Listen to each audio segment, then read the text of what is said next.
क्या आपने कभी सोचा है कि आपकी जिंदगी जैसी भी है वो कहीं बाहर से नहीं बनी, वो आपके अंदर से बनी है। आप आज जहां खड़े हैं, आप जो महसूस करते हैं, आप जो झेलते हैं, वो सब पहले आपके मन में जन्मा था। और अगर ये सच है तो फिर सवाल ये नहीं कि दुनिया कैसी है, सवाल ये है कि हमारा मन कैसा है। आज हम जिस किताब की बात करने जा रहे हैं वो इसी रहस्य को खोलती है। इस किताब का नाम है द माइंड इज एवरीथिंग। ये किताब लिखी है एक ऐसे लेखक ने जो खुद शोर शराबे से दूर रहकर मानव मन की गहराइयों को समझने में लगे रहे। उनका नाम था जेम्स एलन। लेखक का परिचय। James Allen. जेम्स एलन का जन्म 1864 में इंग्लैंड में हुआ था। उनका जीवन आसान नहीं था। कम उम्र में ही उनके पिता की मृत्यु हो गई, जिसके बाद उन्हें अपने परिवार की जिम्मेदारी उठानी पड़ी। उन्होंने कई साल तक साधारण नौकरी की, लेकिन उनका मन हमेशा एक ही सवाल में उलझा रहता था कि इंसान का जीवन जैसा है वैसा क्यों होता है। इसी खोज ने उन्हें दर्शन, नैतिकता और आत्मविकास के रास्ते पर ला खड़ा किया। उन्होंने किताबें नहीं लिखीं, उन्होंने अनुभवों को शब्द दिए। 1903 में उन्होंने ये छोटी सी लेकिन शक्तिशाली किताब लिखी, द माइंड इज एवरीथिंग, जो आज दुनिया की सबसे प्रभावशाली आत्मविकास पुस्तकों में गिनी जाती है। जेम्स एलन का विश्वास था कि मन इंसान का असली औजार है और वही उसका भाग्य बनाता भी है और बिगाड़ता भी है। उन्होंने कभी प्रसिद्धि नहीं चाही, उन्होंने कभी मंचों से भाषण नहीं दिए। वे बस लिखते रहे ताकि लोग खुद को समझ सकें। किताब का भाव। ये किताब ये नहीं सिखाती कि पैसा कैसे कमाया जाए, ये सिखाती है कि इंसान खुद को कैसे बनाया जाए। ये नहीं बताती कि दुनिया को कैसे बदला जाए, ये बताती है कि पहले अपने मन को कैसे बदला जाए। क्योंकि जब मन बदलता है तो दुनिया अपने आप बदल जाती है। तो आज इस ऑडियो बुक में हम जानेंगे कि सोच जीवन को कैसे बनाती है, हालात कारण नहीं परिणाम क्यों होते हैं, सफलता पहले मन में कैसे जन्म लेती है और शांति सबसे बड़ी शक्ति क्यों है। तो अगर आप अपनी जिंदगी को समझना चाहते हैं, अगर आप अपने संघर्ष की जड़ तक पहुंचना चाहते हैं, तो इस यात्रा को अंत तक सुनिए, क्योंकि हो सकता है इस किताब का कोई एक विचार आपकी पूरी दिशा बदल दे। Chapter 1, thought is the master power. इस अध्याय का पहला और सबसे गहरा सत्य यह है, सोच सबसे बड़ी शक्ति है। इंसान जो कुछ भी बनता है वो पहले सोच में बनता है। आपकी स्थिति, आपका व्यवहार, आपका चरित्र सब आपकी सोच की संतान है। किताब कहती है, मन ही वो कार्यशाला है जहां जीवन का निर्माण होता है। आपका मन एक बगीचे की तरह है। अगर आप उसमें अच्छे बीज बोते हैं तो अच्छे फल मिलेंगे। अगर आप उसे यूं ही छोड़ देंगे तो खरपतवार उगाएंगे। आप तय करते हैं कि आपके मन के बगीचे में क्या उगेगा। सोच का नियम। हर विचार एक कारण है, हर परिस्थिति उसका परिणाम। हम सोचते हैं कि दुनिया हमें बनाती है, लेकिन सच ये है कि हम अपनी सोच से अपनी दुनिया बनाते हैं। जो इंसान बार बार हार के बारे में सोचता है वो हार की ओर बढ़ता है। जो इंसान सुधार के बारे में सोचता है वो विकास की ओर बढ़ता है। कोई अचानक कुछ नहीं बनता। कोई आदमी अचानक अपराधी नहीं बनता, कोई आदमी अचानक महान नहीं बनता। इंसान रोज रोज अपने भीतर छोटे छोटे विचार बोता है और एक दिन वो पूरा जीवन बन जाते हैं। जैसे पानी की एक एक बूंद से नदी बनती है, वैसे ही विचार की एक एक लहर से जीवन बनता है। सोच और चरित्र। चरित्र आपके कर्मों से नहीं बनता, चरित्र आपकी आदतों से बनता है और आदतें आपकी सोच से बनती हैं। इसलिए किताब कहती है, अगर तुम अपना जीवन बदलना चाहते हो तो पहले अपनी सोच बदलो। सोच पर नियंत्रण ही असली शक्ति है। जो व्यक्ति अपनी सोच पर नियंत्रण नहीं रख सकता वो किसी और चीज पर भी नियंत्रण नहीं रख सकता। लेकिन जो अपने मन को अनुशासित कर लेता है वो जीवन की दिशा बदल सकता है। Practical message. आपको अपने मन का प्रहरी बनना होगा। हर विचार को आने दो, लेकिन हर विचार को रहने मत दो। जो विचार आपको मजबूत बनाता है उसे रखो, जो विचार आपको कमजोर बनाता है उसे जाने दो। अध्याय का सार। सोच जीवन की जड़ है। सोच ही भाग्य बनाती है। सोच बदले बिना जीवन नहीं बदलता, और जो सोच पर जीत जाता है वो जीवन पर जीत जाता है। तो आज का सवाल ये है, अगर आपकी आज की सोच ही आपके कल का जीवन बना रही है तो आप अपने मन में कौन सा भविष्य बो रहे हैं? इस सवाल का उत्तर ही तय करेगा कि अगला अध्याय आपके लिए बदलाव बनेगा या सिर्फ जानकारी। Chapter 2 thought and circumstances. इस अध्याय में किताब एक बहुत गहरा लेकिन सरल सत्य रखती है। हम आमतौर पर यह मानते हैं कि हमारी परिस्थितियां हमें बनाती है, कि हमारी गरीबी हमें कमजोर बनाती है, कि हमारी कठिनाइयां हमें तोड़ती हैं, कि हमारा वातावरण हमें सीमित करता है। लेकिन ये किताब कहती है कि ये पूरा विचार उल्टा है। परिस्थितियां कारण नहीं है, परिस्थितियां परिणाम है। वे हमारे भीतर की स्थिति का बाहरी रूप है। मन पहले बनता है, जीवन बाद में बनता है। जो कुछ हम बाहर देखते हैं वो भीतर चल रही प्रक्रिया का ही दृश्य रूप है। कोई व्यक्ति बार बार असफलता की कल्पना करता है, वो हर कदम डर के साथ उठाता है, वो हर निर्णय संदेह के साथ करता है और धीरे धीरे उसकी जिंदगी असफलता के रूप लेने लगती है। दूसरा व्यक्ति कठिन हालात में भी अपने भीतर सुधार, सीख और समाधान की सोच रखता है। वो हर कठिनाई में अवसर खोजता है, वो हर अनुभव से कुछ ना कुछ सीखता है और धीरे धीरे उसकी परिस्थितियां बदलने लगती हैं। दोनों लोग एक ही दुनिया में रहते हैं, लेकिन उनकी दुनिया एक जैसी नहीं होती, क्योंकि उनकी सोच एक जैसी नहीं होती। इसलिए किताब कहती है, इंसान अपनी परिस्थितियों का शिकार नहीं है, इंसान अपनी परिस्थितियों का निर्माता है। ये बात सुनने में कठोर लग सकती है, क्योंकि इसका मतलब ये है कि हम अपने दुखों की जिम्मेदारी भी खुद उठाते हैं। लेकिन यही बात हमें शक्ति भी देती है, क्योंकि अगर हम अपने हालात के निर्माता हैं तो हम उन्हें बदल भी सकते हैं। अगर हम केवल पीड़ित होते तो हमारे पास कोई विकल्प नहीं होता, लेकिन क्योंकि हम निर्माता हैं इसलिए हमारे पास बदलाव की शक्ति है। इस अध्याय में किताब ये भी कहती है कि परिस्थितियां हमारे चरित्र को नहीं बनाती, परिस्थितियां हमारे चरित्र को प्रकट करती हैं। जब सब कुछ ठीक होता है तब हर कोई अच्छा दिखता है, लेकिन जब कठिन समय आता है तब पता चलता है कि भीतर क्या है। अगर भीतर धैर्य है तो संकट में शांति दिखती है, अगर भीतर क्रोध है तो संकट में हिंसा दिखती है, अगर भीतर विश्वास है तो संकट में साहस दिखता है। परिस्थिति वही रहती है, प्रतिक्रिया बदल जाती है और प्रतिक्रिया ही हमारे भविष्य को बनाती है। इसीलिए ये किताब ये नहीं सिखाती कि परिस्थितियां कैसे बदलें, ये सिखाती है कि सोच कैसे बदली जाए, क्योंकि सोच बदलते ही प्रतिक्रिया बदल जाती है और प्रतिक्रिया बदलते ही जीवन की दिशा बदल जाती है। इस अध्याय का सबसे महत्वपूर्ण संदेश ये है कि बाहर की दुनिया अंदर की दुनिया का प्रतिबिंब है। अगर बाहर संघर्ष दिख रहा है तो भीतर कहीं ना कहीं संघर्ष चल रहा है। अगर बाहर अव्यवस्था दिख रही है तो भीतर कहीं ना कहीं अव्यवस्था है। और अगर बाहर शांति दिख रही है तो भीतर शांति है।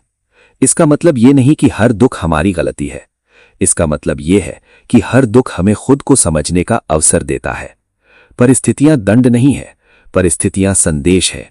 वे हमें दिखाती हैं कि भीतर क्या चल रहा है। जो इंसान इस संदेश को समझ लेता है वो हालात से लड़ता नहीं है, वो खुद को सुधारता है। और जैसे ही खुद में बदलाव आता है दुनिया बदलने लगती है, धीरे धीरे, शांत तरीके से, स्थायी रूप से। यही इस अध्याय की आत्मा है। परिस्थितियां जीवन का चेहरा है, सोच उसका हृदय है। अगर आप चेहरा बदलना चाहते हैं तो दिल बदलना होगा। अंत का सवाल, अगर आपकी आज की सोच ही आपके कल का जीवन बना रही है तो वे आपको अपने भीतर किस बदलाव की ओर इशारा कर रही हैं? और अगर आप उस संकेत को अनदेखा करते रहे तो आपकी परिस्थितियां अगले 5 साल में कैसी होंगी? Chapter 3 thought and health. इस अध्याय में किताब ये बताती है कि मन और शरीर दो अलग अलग चीजें नहीं हैं, वे एक ही प्रणाली के दो रूप हैं। जो कुछ मन में चलता है वही शरीर में उतरता है और जो शरीर में होता है वो फिर मन को प्रभावित करता है। इसलिए स्वास्थ्य केवल शारीरिक विषय नहीं है, स्वास्थ्य मानसिक विषय भी है। किताब ये नहीं कहती कि हर बीमारी सिर्फ सोच से आती है, लेकिन ये जरूर कहती है कि सोच का स्वास्थ्य पर गहरा प्रभाव पड़ता है। चिंता मन को कमजोर करती है, डर शरीर को थका देता है, क्रोध नसों में जहर घोल देता है, ईर्ष्या ऊर्जा को खा जाती है। इन भावनाओं का असर तुरंत दिखाई नहीं देता, लेकिन धीरे धीरे वे शरीर की प्रणाली को असंतुलित कर देती हैं। इसी तरह शांति, संतुलन, संयम और प्रसन्नता शरीर को मजबूत बनाते हैं। जब मन शांत होता है तब शरीर को ठीक होने का अवसर मिलता है। जब मन संतुलित होता है तब शरीर में सामंजस्य आता है। इस अध्याय में लेखक ये भी कहता है कि बहुत से लोग अपनी बीमारी से नहीं बल्कि अपनी बीमारी की सोच से ज्यादा पीड़ित होते हैं। वे लगातार सोचते रहते हैं कि वे कमजोर हैं। वे लगातार डरते रहते हैं कि कुछ गलत हो जाएगा। वे अपने शरीर को अविश्वास की नजर से देखते हैं और ये लगातार भय शरीर को और कमजोर बना देता है। इसका अर्थ ये नहीं कि बीमारी काल्पनिक है। इसका अर्थ ये है कि बीमारी से लड़ने की शक्ति मन से आती है। जब मन हार मान लेता है तब शरीर भी हार मानने लगता है, और जब मन स्थिर रहता है तब शरीर में भी स्थिरता आती है। इसलिए किताब ये सुझाव देती है कि व्यक्ति अपने मन को स्वच्छ बनाए। जैसे हम अपने शरीर को रोज साफ करते हैं, वैसे ही हमें अपने मन को भी रोज साफ करना चाहिए। नकारात्मक विचार, द्वेष, भय और क्रोध मन की गंदगी है। अगर उन्हें रोज साफ नहीं किया गया तो वे धीरे धीरे पूरे तंत्र को गंदा कर देते हैं। ये अध्याय हमें ये भी याद दिलाता है कि सच्चा स्वास्थ्य केवल बीमारी का न होना नहीं है। सच्चा स्वास्थ्य है आंतरिक सामंजस्य। जब विचार, भावना और कर्म एक ही दिशा में हो तब मनुष्य स्वस्थ होता है, और जब मनुष्य स्वस्थ होता है तब वो जीवन को बेहतर तरीके से जी पाता है। इस अध्याय का सार ये है कि मन को हल्का बनाओ तो शरीर हल्का हो जाएगा। मन को शांत बनाओ तो शरीर शांत हो जाएगा। मन को संतुलित बनाओ तो शरीर संतुलित हो जाएगा। स्वास्थ्य कोई संघर्ष नहीं है, स्वास्थ्य एक संतुलन है, और संतुलन भीतर से शुरू होता है। अंत का सवाल, अगर आपका मन आपके शरीर की स्थिति को प्रभावित कर रहा है तो आज आपकी सोच आपके स्वास्थ्य के बारे में क्या बना रही है? और अगर आप अपनी सोच को नहीं बदलते तो 5 साल बाद आपका शरीर आपको किस दिशा में ले जाएगा? Chapter 4, thought and purpose. इस अध्याय में किताब ये बताती है कि सोच अपने आप में शक्ति है, लेकिन जब सोच को उद्देश्य मिल जाता है तब वो दिशा बन जाती है। बिना उद्देश्य की सोच बिखरी हुई होती है। वो कभी इधर जाती है, कभी उधर। वो ऊर्जा खर्च करती है लेकिन निर्माण नहीं करती, और उद्देश्य के साथ जुड़ी सोच केंद्रित हो जाती है। वो भटकती नहीं है, वो रास्ता बनाती है।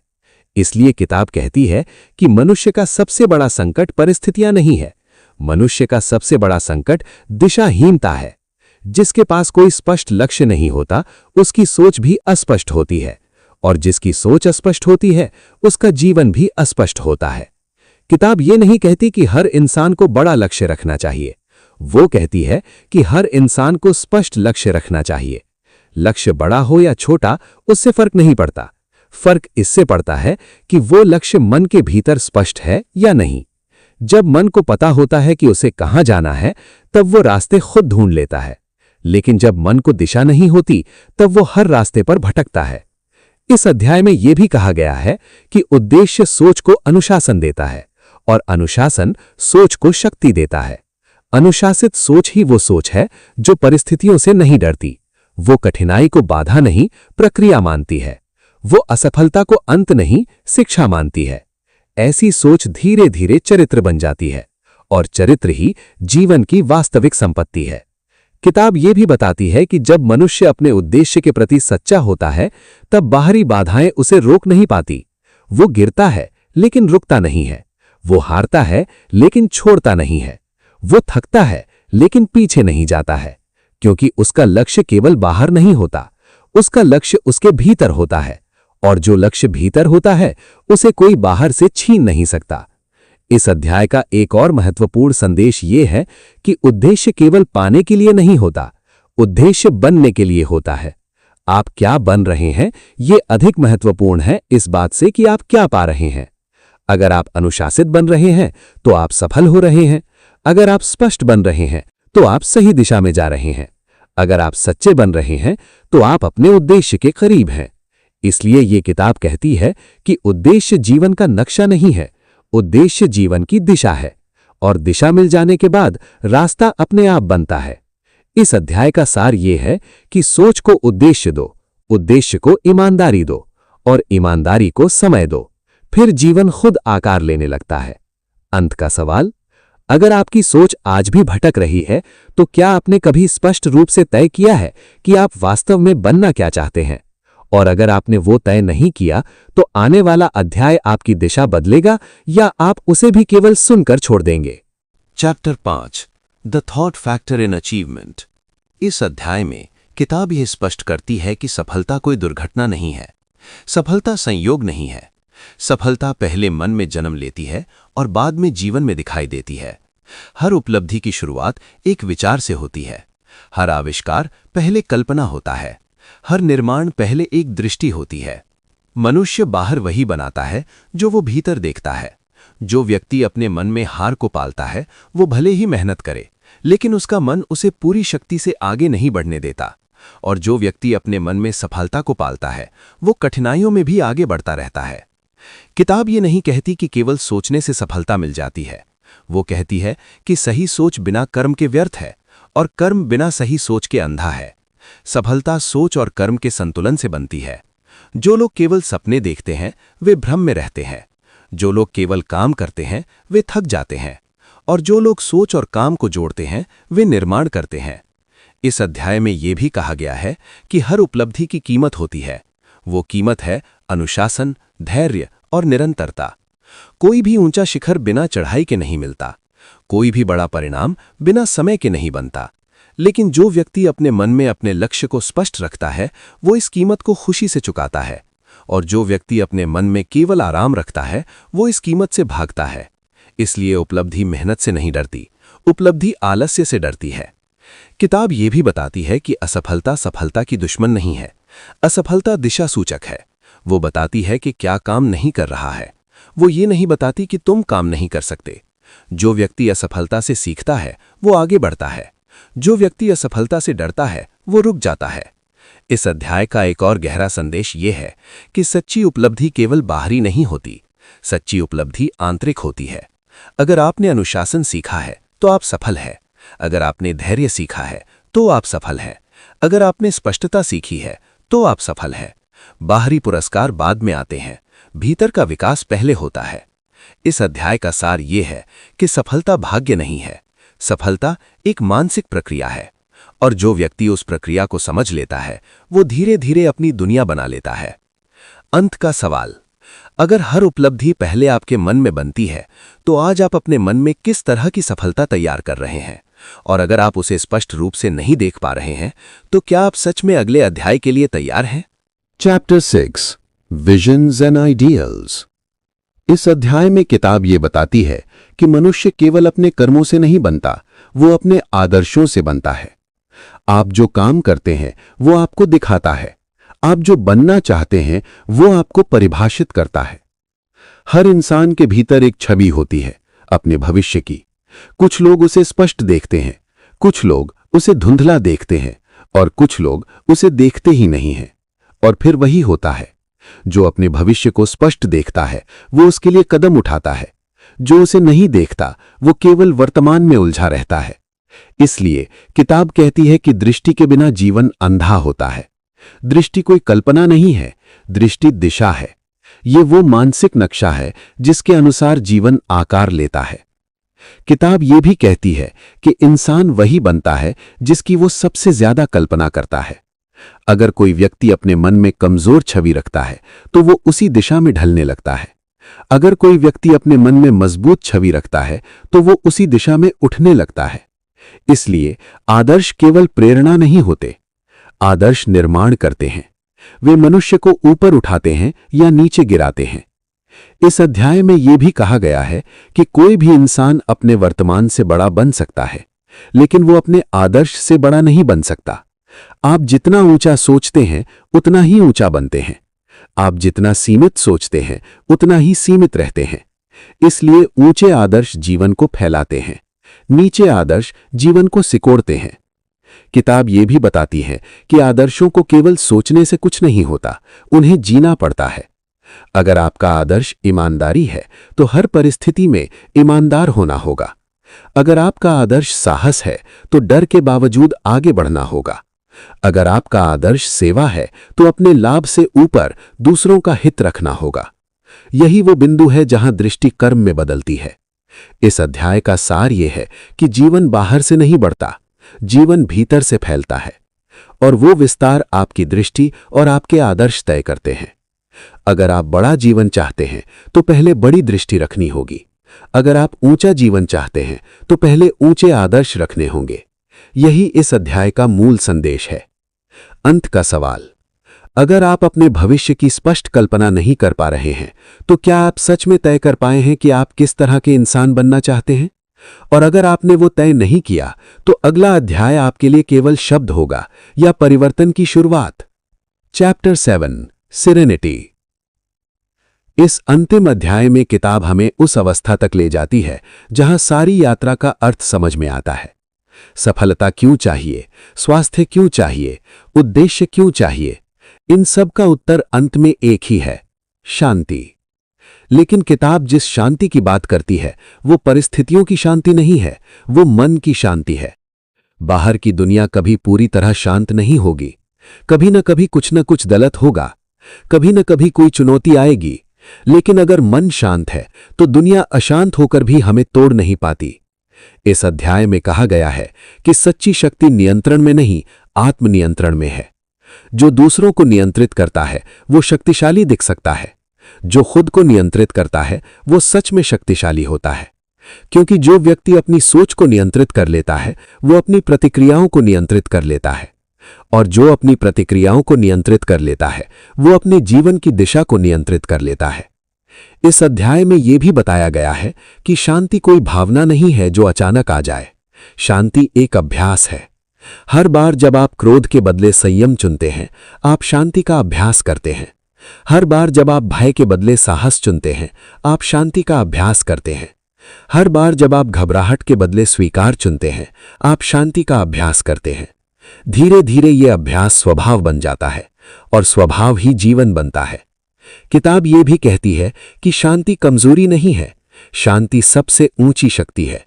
क्योंकि केवल शांत मन ही स्पष्ट देख सकता है, केवल शांत मन ही सही निर्णय ले सकता है, केवल शांत मन ही दूसरों के दुख को समझ सकता है, और केवल शांत मन ही सच्चा सुख महसूस कर सकता है।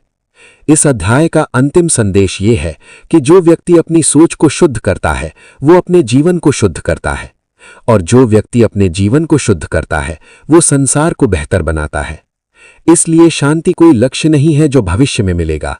शांति वो तरीका है जिससे हमें वर्तमान जीना है, और जब वर्तमान शांत हो जाता है तो भविष्य सुंदर बन जाता है। यही इस पूरी किताब का सार है। अंत का सवाल, अगर शांति जीवन का सबसे बड़ा परिणाम है तो क्या आप आज भी उसे बाहर खोज रहे हैं या अब उसे अपने भीतर बनाना शुरू करेंगे? और अगर आप उसे भीतर नहीं बनाएंगे तो क्या कोई अगला अध्याय आपकी बेचैनी को शांत कर पाएगा? Final conclusion. इस पूरी यात्रा के बाद अब हम एक ही सत्य पर वापस आते हैं, मन ही जीवन की जड़ है। जो कुछ हम बाहर देखते हैं वो भीतर की प्रक्रिया का परिणाम है। हमारी परिस्थितियां हमारी सोच का प्रतिबिंब है। हमारा स्वास्थ्य हमारी भावनाओं से जुड़ा है। हमारी दिशा हमारे उद्देश्य से बनती है। हमारी उपलब्धियां हमारी दृष्टि से जन्म लेती हैं, और हमारी शांति हमारे आत्मनियंत्रण से आती है।